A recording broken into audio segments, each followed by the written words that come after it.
you learn perspective also in the military. What is actually, what matters and what doesn't. And some entrepreneurs think that every small bad thing that can happen to a company is the end of their life, and they take it, like, oh my God, it is a disaster. And the military tells you that as long as everybody's alive, then everything is fine, and the rest is fixed later on. And this was pretty much my approach to everything in business. Welcome onto the Searching for Mana show, Arik. Thank you very much for having me. Absolute pleasure to have you on the show. We have Arik Shtilman on the Searching for Mana show this week. Incredibly excited to have the co-founder and CEO of Rapyd with us. One of the biggest rising B2B fintech stories in Europe, or quite frankly on the globe, over the last several years. So really interested to cut into what the company's looking like today, what the plans are moving forward, but then also to take the audience back through your journey, which has been one of a real entrepreneur. So we go as far back as possible so that they can understand, who you are, what your mana has been, and obviously therefore understand perhaps the culture that you've created. What would be brilliant is if you could just kick us off, not going to the founding story, we'll get there, but with what's the scale and what does Rapyd look like today, please?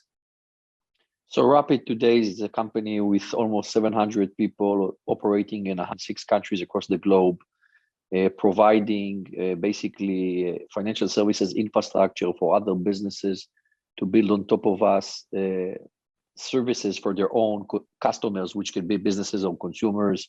We have more than 30,000 clients globally, from the biggest companies on planet Earth like a Google or an Uber, all the way to a small mom and pop shop in the UK that might use us for something specific. Moving billions of dollars on a daily basis, and basically operating the next generation of fintech. Fantastic. If we were to list out similar type of companies that are in the competitive landscape or offer something similar, you would think of someone like Stripe, perhaps. Yeah, Stripe is pretty much the biggest competitor that we have. They're an amazing company. By the way, they're also a very early stage investor in Rapyd back in the early days. So. Yes, I saw that.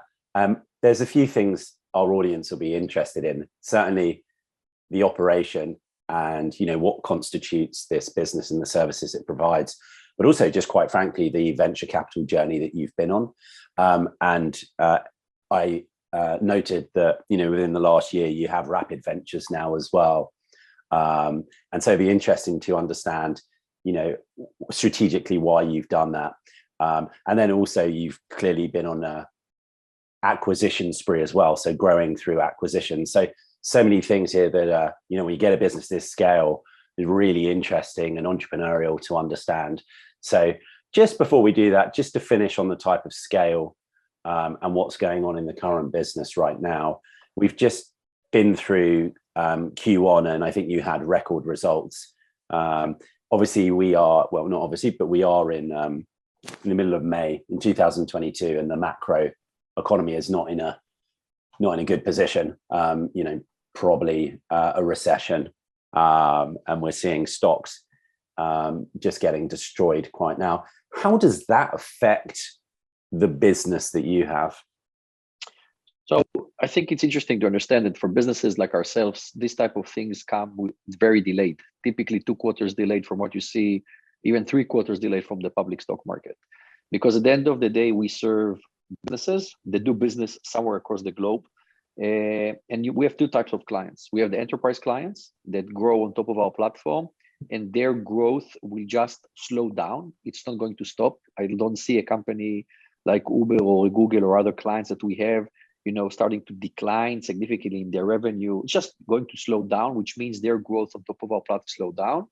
On the other hand, we have SMB clients, and this is where the hidden part begins, because they're more affected from the low interest rate, because these are clients that used to borrow money, and their entire business growth is based on lending from the bank or from third parties. Suddenly the interest rate is going up, it's going to affect them. Probably some of them are not going to survive. And there, we definitely think that later on this year, the end of the year, beginning of Q4 going forward, we'll see some slowdown around, the small businesses that are being onboarded into our platform. But generally speaking, we still believe we're going to double ourselves this year and do 100% growth year over year. And probably next year will be more affected from this, and our growth will slow down. But still, we believe it's going to be in the higher range of around 70, 80% even next year.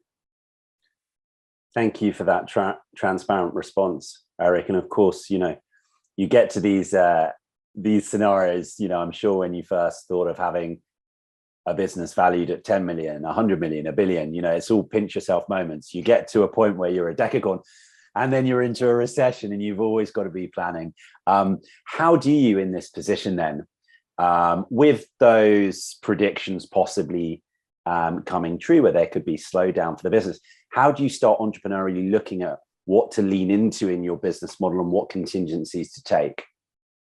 So first of all, I have to tell you something behind the scenes story. I love recessions. I think it is the biggest opportunity for the strong to become stronger. And I've been waiting, for a crisis to start, because we have massive amount of capital that was invested into the company, and we don't burn a lot of money. So from our perspective, cash is king. And when cash is king, companies like ourselves can become even bigger. So we actually were waiting and preparing ourselves for this situation over the last 8 to 12 months. Nobody knew, when exactly it's going to come. But at the end of the day, the shopping string or the acquisition that, we're trying to do, we slowed it down in the last 6, 7 months intentionally, because we thought we can get much better prices when something like this will happen. And now, we're like animals. We're standing on the side looking who is going to be the weak one that we're going to go after. And to go after it very aggressively. I think for us, it's an amazing opportunity to increase our business in some countries where maybe at the current stage organically we're slower, and these type of acquisitions can actually really provide us an amazing kickstart into growing fast in some markets. Absolutely. If we look at the most famous example, probably Warren Buffett and Berkshire Hathaway sitting on so much dry powder for so long, and then the last 5 months distributing more than ever. It's when there's blood on the streets, that's when you got to get greedy, right? So you've got a load of cash. I understand that this can be good from an acquisition perspective. Why would you also have the venture arm, and what's the difference in the strategy from off the balance sheet in acquiring businesses to investing in businesses in the ecosystem? Yeah, so it's completely different strategy. Investment, we're doing only into customer of ours, right? So we have clients that are on the platform. We see how their business is growing, because at the end of the day, we are providing them payment services. So we can see the scale of the business. And a lot of times from our perspective, it makes sense to invest money into a client in order to lock down some kind of a longer term relationship with them on top of our platform as a client. And at the end of the day, double dip from the fact that he will grow faster, so our business will grow faster, but also our money will make more money from the fact that his valuation will grow. And the only investments that we do under Rapyd Ventures are into clients. Up until now, it has been super duper successful in the last 12 months. We have amazing clients that scaled on top of our platform 10x, over the last year. And also the investments themselves, at least on paper, and as a VC, you always do stuff on paper up until your fund is over. So we can see that it has been very successful. On the other side, the acquisition is not to client. It doesn't make sense for us to buy a client because we're in infrastructure, for financial services. What we buy there is either old school payment companies that have a substantial book of business that we can migrate into our platform. And this way we buy something that is traded in a very low multiplier and move it to a much higher multiplier inside our own tech, or an acquisition that will unlock for us strategic capabilities in a specific country. For example, one of the markets where we're currently very actively trying to do an acquisition is the Brazilian market, because we're looking to basically acquire an entity that is an existing payments company regulated by the Brazilian Central Bank, have gone through all the heavy lifting of dealing with the regulator in this country, and basically will allow us to grow our business faster there. Thank you. Okay, I understand that. And you're on top of these macro trends where you can really see, how SMEs are behaving. What would you say at the moment your And I know that it's a slightly different question from it puts you into a strong position. But what would you say is concerning from the trends you're seeing change in the market of these, as you say, coffee shops that are out in the ecosystem? I think that we're starting to see very slowly, we see a trend of, the SMEs less trying to expand into additional countries and markets and more focusing and double downing on, their local territories, just because the growth costs money and they want to spend less. So it's not that they don't know what to do business, but they're saying, listen, if I wanted to unlock 2 more countries, in 2022, in order to increase my revenue, I don't think it is worth my while burning the cash or taking a loan and trying, to invest. I would prefer to sit on my cash or not to take the loan and risk my business, and I would stick to the existing market. And I think that we're seeing it very little of it now, but at Q4, we start seeing much more of it, because if the interest rate will continue to go up in the same pace, it's definitely going to hit the SMBs. Fantastic. Thanks for laying out the context of where you're at right now. We're going to come back to some things that I'm curious to dig into in the final part, because then it really moves forward into future predictions and things that are topical and interesting. Let's go back now, because I want to get to the amazing founding story of this monumental business. But let's go back and understand you first. So I'd like to get you to really think about when you might have first started being entrepreneurial, as far back as you could be kind to talk to the audience about, please. Well, I got my first computer at the age of 4 in 1984, when most people on planet Earth didn't know that a computer exists.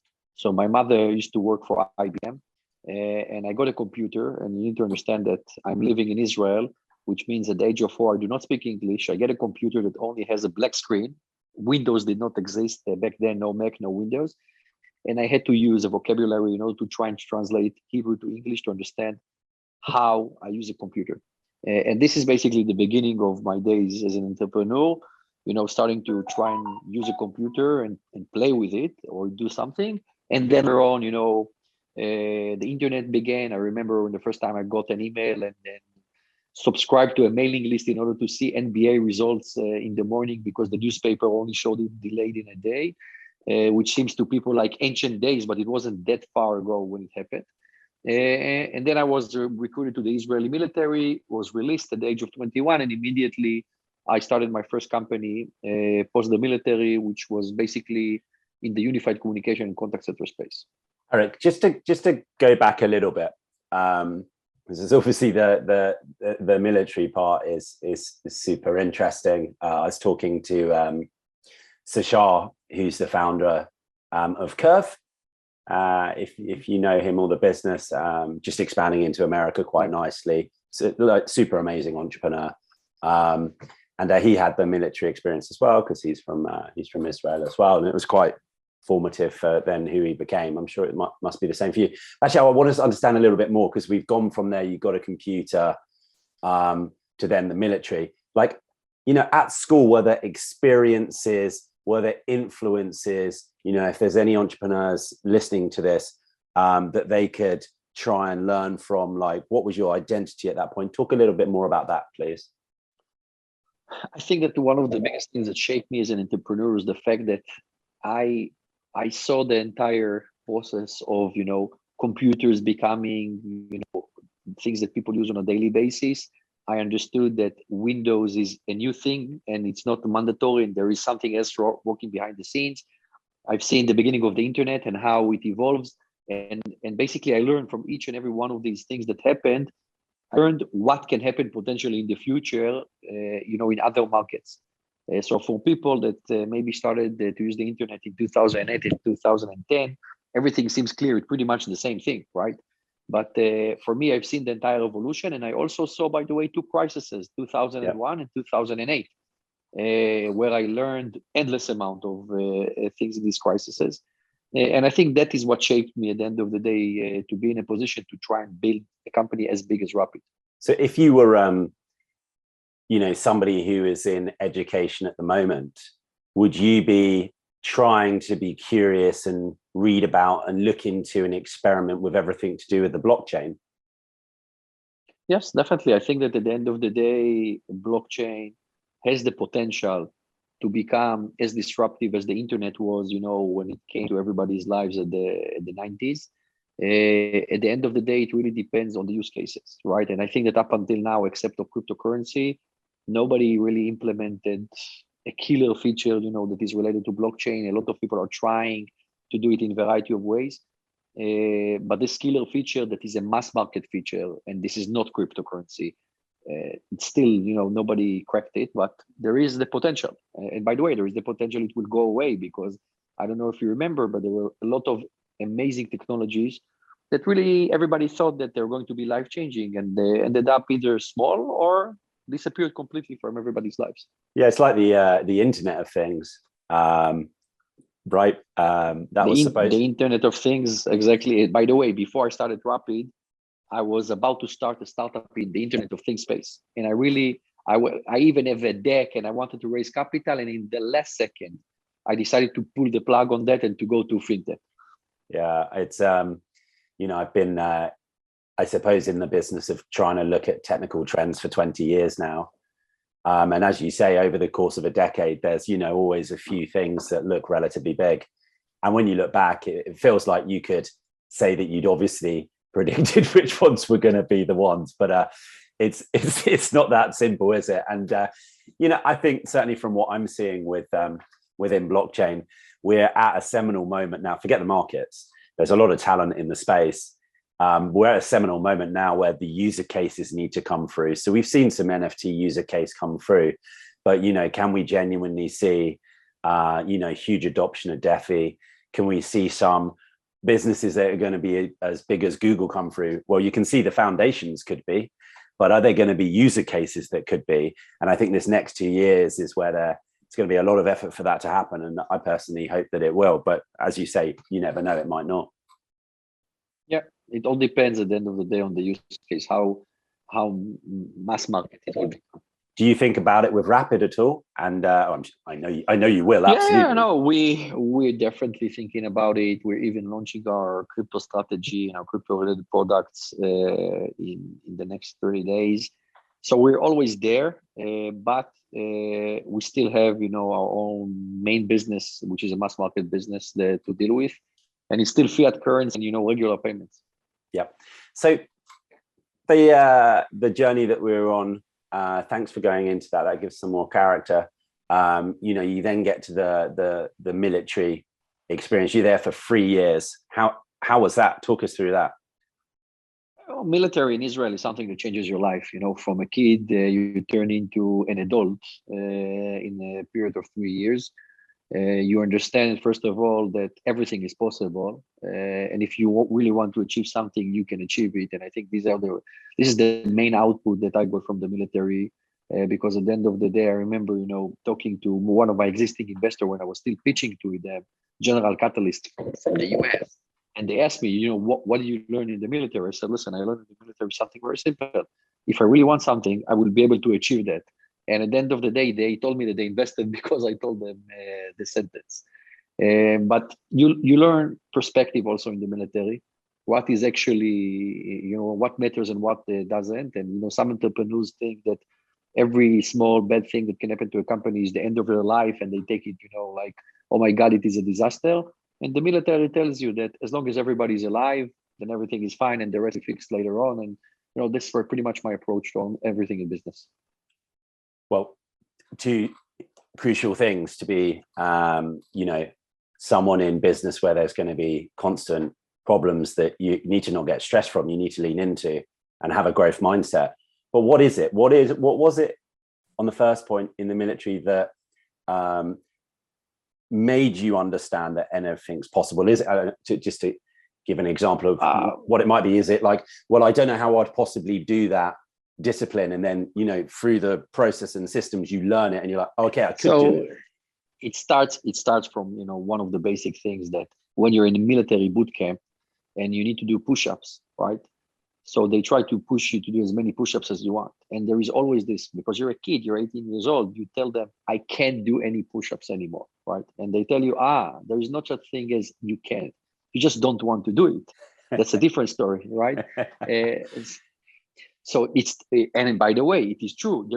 You can always do more. Okay, you need to rest, but you will do more.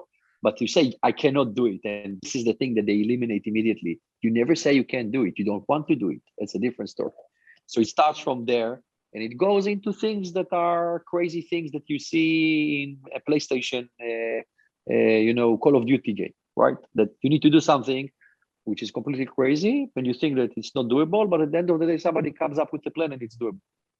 Yeah, so see why that's so useful for entrepreneurship. It's like if I go down to the gym on my own, then I'm good for like 5 push-ups, quite frankly. Then and if you take a personal trainer, you suddenly do the 20. Yeah. I went to a tennis camp last year just to kind of switch the mind off and focus on a task that I'm very bad at. But actually, the tennis was great. But they did these boot camps twice a day. And it was, I'd get to the end of a circuit and be like, oh my God, I'm completely done. I can't believe I could even do that. And then they're like, we're going to do this 3 more times. And you're like, I do not comprehend how I can possibly do it. But you manage to do it. Yeah. And it just shifts that whole mindset. And by about the 4th day, I was looking forward to it. It's some weird psychology, isn't it? Yes, it is, definitely. Fantastic. So then we move out of that with these mentality and you've become a man at this point. What do you go and do next? So when I was released from the military, I decided that I want to start my own company. I skipped university. I admit my father took it very hard because he was a university professor. And he told me that I'm going to be a bum and I'm not going to make a single cent. Apparently he was wrong. I was right. Different story. And I decided, to start a company in the unified communication and space. I started as like a system integrator that was basically doing big projects for banks and telco companies. And then at a certain stage, we basically found that small niche that we can productize. And we built a product that became a very successful unified management platform for cloud, for contact center and unified communication systems that work with Avaya, Cisco, and all these big brands. And we ended up building a company for 10 years that then was sold in October 2013 to a company called Avaya, which is one of the biggest manufacturers of unified communication equipment. And we sold the company after 10 years of basically building bootstrap business, worked for 2 years for Avaya. And then we left at the end of 2015 and we started Rapyd. Just to go back, that was bootstrapped the whole way then. Which was a big mistake, by the way, even though it was an amazing business, super profitable, completely bootstrapped. We were 4 people. We owned the entire business completely with no VCs. But when we sold the business, we learned it was a big mistake not to bring third-party investors because the price that we got for the business was much lower than what we could have sold it if it was backed by an external investor. Yeah. And then, the story there sounded like it quite quickly became successful. You said, no, it wasn't quickly. It took, I think, between 5 to 6 years to really become successful. At the beginning, in the first 2 or 3 years, it was awful. It was very challenging. You're doing projects for these big telcos and banks that always delayed with payments. You need to find a way to finance the company. You're not really building tech, and you're getting bullied around by these big organizations. And it took, I think, 5, 6 years until we built a product that we can actually sell as software. That became something that can be sold in the mass market. And, we went from Israel to Europe to the US, and it became a very successful product. So if you look back on that, would you recommend to, 2, 3, 4 co-founders like you guys at that point, that was with all of that, hard time, pain, challenge for 6 years, but then at the end, an event which could have been bigger, like you said, if you'd got a third-party investor, but it is what it is. Would you say that 5 or 6 years was wasted, or in your journey productive? No, it was very productive. It wasn't wasted, but you need to remember it's different times in the world, right? In 2002 or 2003, raise money from venture capitals was like flying to space. Okay, it's that. Not everybody could have done that, and you didn't have a lot of VCs, and it was very complicated. So back then it made sense to build bootstrap companies up until a certain stage and then to raise capital. Yeah. In today's world, with so much money in venture capital, ability to raise money from angel investors and it doesn't make any sense to be bootstrapped unless you really think you can build something up to a very high valuation and then get investors, in a later stage. Yeah. So then let's come to the origin story of Rapyd. And it's, you guys have waited from 2013 to 2015 with various exit clauses, I'm sure, for the deal. And then it's the same founding team who move on. Yeah, it's the same founding team. So it's a funny story. Sitting, thinking, what do we want to do next? And one of the founders basically went to a bachelor party in the Czech Republic with some of his friends. And he came back and we were sitting eating lunch, and he said, "You don't understand. I got screwed on FX all over. Like every single payment I've done, every ATM I used, like they killed me on FX. I kept the receipts, and he's putting the receipts on the desk, and he shows us that he was charged 3%, 5%, 7%, 2%. And it was wow. And we didn't understand anything in financial services, right? So we didn't even understand how the world works from money movement, FX, and everything that is related to it. But when you looked at the numbers, it just didn't make sense to us that money costs so much money, right? It just can't be. So we said, okay, let's whiteboard it. And we started to basically play around with an idea of trying to resolve the FX problem. That, by the way, back then, it was 2015, it was very popular to try and resolve the problem. And we ended up with an idea to basically build a consumer-facing e-wallet platform that was called Cash Dash. Yes. That the purpose of it was to basically kill all the physical exchange booths, kill Travelex and all these players, and become, the biggest exchange that is directly to consumers, like a type of an Uber for money, which was the original idea. And the biggest mistake that we've done is that we just didn't understand how complicated it is to be in financial services. And we said, okay, let's do it. And we decided to do it, and we stumbled into every single problem that exists on planet Earth. When you're trying to build something in payments, you need to get regulated, you need a compliance team, you need to understand what is risk, AML, money laundering, sanctions screen. Nobody's willing to open a custodian bank account for you because all the banks don't want to do it. Nobody's willing to process payments for you. FX is super complicated. Suddenly you understand that not every single bank and not every single provider can do it.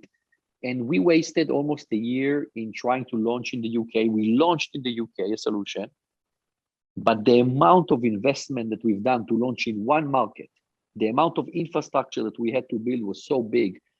Dealing with the regulator and doing all these things was so crazy that it just didn't make any sense for us to continue, because we said, listen, we want to be global. We did one country. We spent $3 million or whatever it was to launch in a country. And we'll have to do it now country by country. It's different in the world. Every country is different. The European Union is not really a union, right? Every country has its own tricks. Yeah. And we said, wait, it doesn't make any sense. It feels like we're building data centers to store servers. And it's 2016, 17. AWS existed. We said, somebody has to be a platform. We looked around, no platforms. And we decided to basically pivot the play and say, listen, let's just build a platform that other companies, when they will want to build a Cash Dash, they will be able to build it on something that actually is super scalable, super easy. They don't need to do all the heavy lifting that we did, and they can do it globally. And that was the idea, to turn Cash Dash into Rapyd. We turned it into this infrastructure play. And from there, the company scaled super fast and exploded, moving from Europe to Latin America to APAC to the US. And today, I can literally tell you that if somebody wants to build exactly the same thing that it took us a year and we spent $3 million to build, he wants to build it, he can do it in 3 to 4 weeks on top of our platform. Yeah, so fantastic. So lots of engineering the strategy would be one of the reasons you guys have been so successful, not being so stubborn that you carried on with the consumer facing business as soon as you saw just how much logistics and effort and regulatory requirements there were in all the territories. So, it's a mindset and it's hard work, but it is also being really clever in the moment and being prepared to say, hey, we got that wrong. Let's consider this though. Listen, failing is very important, and admitting in failing is even more important. The first thing that I ask people in an interview when I interview them is where did they fail in their life in business and what did they learn from it? Because somebody that was always successful, it's complete BS, right? There is a mistake, always there is a failure. And the failures are the ones that are important because I know that if he failed with it and he knows about it, the chances he will do the same mistake here down the corridor are low, right? And if he's always successful, then he's going to fail at a certain stage. There is a high risk he's going to fail with me.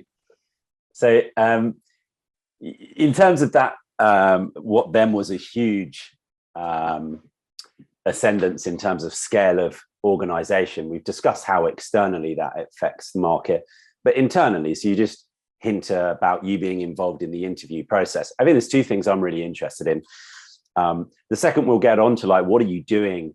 Where are you spending your time? Like when you're the CEO of a business of this scale. But before we do that, just a little bit about the journey, really. Like, what has that experience been like to go from, you know, like you say, first year spending 3 million of investment to then just this monumental scale and growth of a business? And how have you been personally making sure that you're, you know, primed and at 100% to make sure you're making the right strategic decisions along that way? So I think that the biggest change was actually me personally, because my job changed so much over the last 6 years. Like, I cannot recognize my day today comparing to what I used to be, even in the bootstrap company, right? I'm a product and engineering person. I'm always in the weeds. I always talk to the engineers. I talk to the product managers.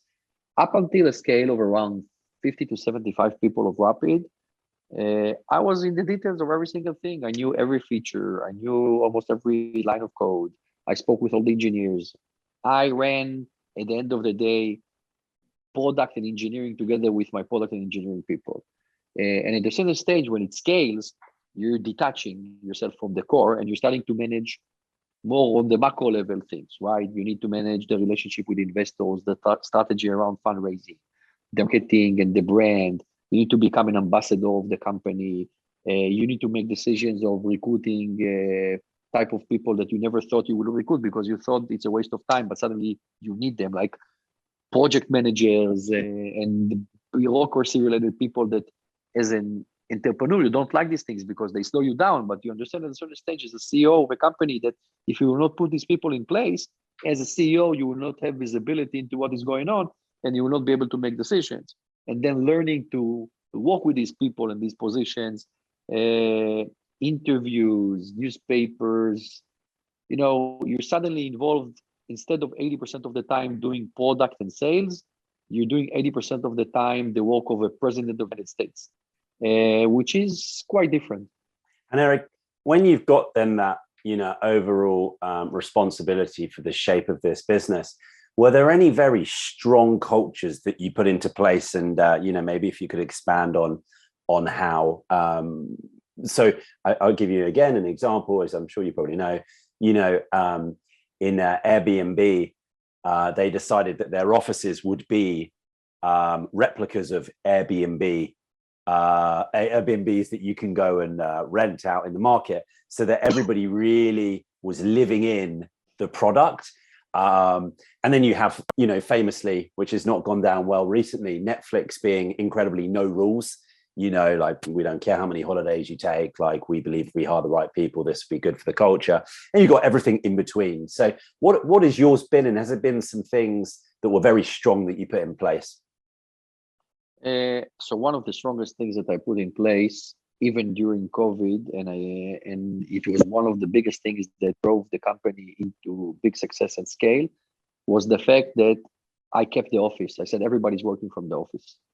And at the beginning, people told me you're crazy and it's not doable and people cannot do it. But at the end of the day, nothing replaces human interaction and the whiteboard sessions. And the fact that I basically insisted on continuing and keeping the office while, you know, all other CEOs of other companies told their investors how amazing it is and how productive it is that their people are working from home, which is complete bullshit. You know, it really allows us to scale and gain significant advantage on our competition because we were very focused on what we were doing. And, we were still meeting each other daily, whiteboarding, making decisions quickly. And from my perspective, even today, in a post-COVID world that we're starting to work in, I still make sure that my teams rotate between offices worldwide and work together like at least a week in a quarter, face to face, and not only doing Zoom calls and emails and Slack and WhatsApp, because human interaction matters a lot. Do you think that's with your particular nature of business, or do you think some of the market's naive? I think the market is naive. I think that people learned. You see the Netflix stock, how it's tanking, and you see that it tanked below the valuation that they had when COVID started in March 2020. Yeah. Now you need to ask yourself why a company like Netflix scaled during COVID if everybody were working from home very productively.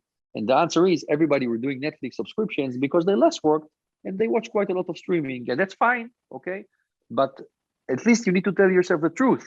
Working from home is not productive in tech for the majority of the positions. Yes, you can always find a position in tech that maybe working from home would be productive for. It's not engineering, it's not product, it's typically also not sales at a certain scale. And I think that if you look at the mirror and you tell yourself the truth and you make decisions that are reflecting the culture of the company that you want to run, at the end of the day, the results will come with it. And this is what happened here. Yeah. The example somebody gave to me, which I quite liked visually, was, over COVID, you couldn't really tell about any decline of performance because it's like an aeroplane where the fuel has been taken out of it. It can still glide, but at some point It's not being propelled anymore. And I think we start to see that. But look also at the churn of employees of working from home. You don't have a connection to the business that you work with. You don't have things. You don't have anything. You want to move, you click a button, you move. And this is something that, for example, here didn't happen because people are engaged with each other. So the churn is very low. Yeah. So let's now think about moving forward. We've taken a lot of your precious time up. So just a few more questions from me. You're sat on circa 15 billion valued business. So firstly, congratulations. I read that you said, Rapyd is not a 50 million pound business, it's a 50 billion pound business. And certainly the TAM in this type of market could even take it further. Like, dare to dream for us. And you take the time frame where you want to, but not just about money or valuation, but like, how big can this be? I will explain to you very easily. And this is the example that I give everybody from 2017, when I provided basically a vision and I stated that we want to become the Amazon AWS of the fintech space. And what does it actually mean?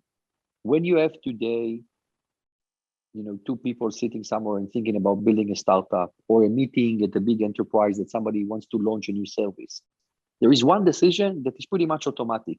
We're not going to build our own data center, and we're not going to put the servers in the office. It's going to be AWS, Google Compute Cloud, Azure. That's pretty much. And from there, decisions begin. But this decision is already made because everybody's already in cloud computing.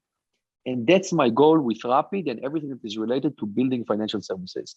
My goal is in 5 years down the road, when this meeting will happen, about anything that is financial services related, collecting payments, disbursing money, issuing cards, lending, whatever it is, we're going to build it on top of Rapyd. That's going to be their thing. And that's the goal of the company, to basically become the world's infrastructure for financial services for any type of, any scale of a business. Doesn't matter if it is a Netflix or a Google or an Uber, all the way to a small startup, a mom and pop shop that wants to do business online. And this is where we want to be. And from a money and evaluation perspective, it should and will bring us to 50 billion plus, again, depending on the market conditions, depending on a lot of stuff. But like you said, the TAM is so big in this business that if we'll be able to be successful, the valuation is going to be massive. I absolutely love it. The whole Searching for Mana show, much like my career, is about trying to find, what are going to be the generational ventures. And it's very exciting to talk to someone who's possibly got one of them. So again, congratulations. There's a few questions now I want to go into that we ask everybody. So I'm going to just fire through those. Before I do that, I mean, that's about you as an entrepreneur. The final question, or it's remiss of me to not ask this, is to get to that, you need to go public or want to go public? You don't need to go public, but you will go public at a certain stage, just because at a certain stage, your investors will want liquidity and also gaining more value, and the higher valuation is required in the public markets. When will it happen? It can happen in 3 years. It can happen in 5 years. Yeah. Who knows? But at the current stage, nobody's in a rush. Yeah. Okay. All right. Thank you. So what is the most important book that you've read or would like to recommend? The most important book that I read is actually the Warren Buffett book, and I super recommend it, just because it's from a different type of an industry, different types of investments. People thought that these type of investments are already not relevant because tech is moving the world and etc. But at the end of the day, when you understand how the most successful investor in history makes decisions, it will also affect your decision-making process. Snowball book from Warren Buffett. Yeah, it's a thick book, guys, but I've read it twice now. It's so unbelievable. And like you said, it's very refreshing in a market which is so venture capital is like eulogized at the moment, to listen to somebody who basically says, like, let's say you got 20 investments in your whole life. Like, how precious are you going to be with those investments? It's just a nice way to balance out the thinking. Yeah. What is your proudest achievement? Proudest achievement, I think my daughters and my family. That would be the biggest achievement for me. Yep, lovely. And what is your biggest fear? My biggest fear.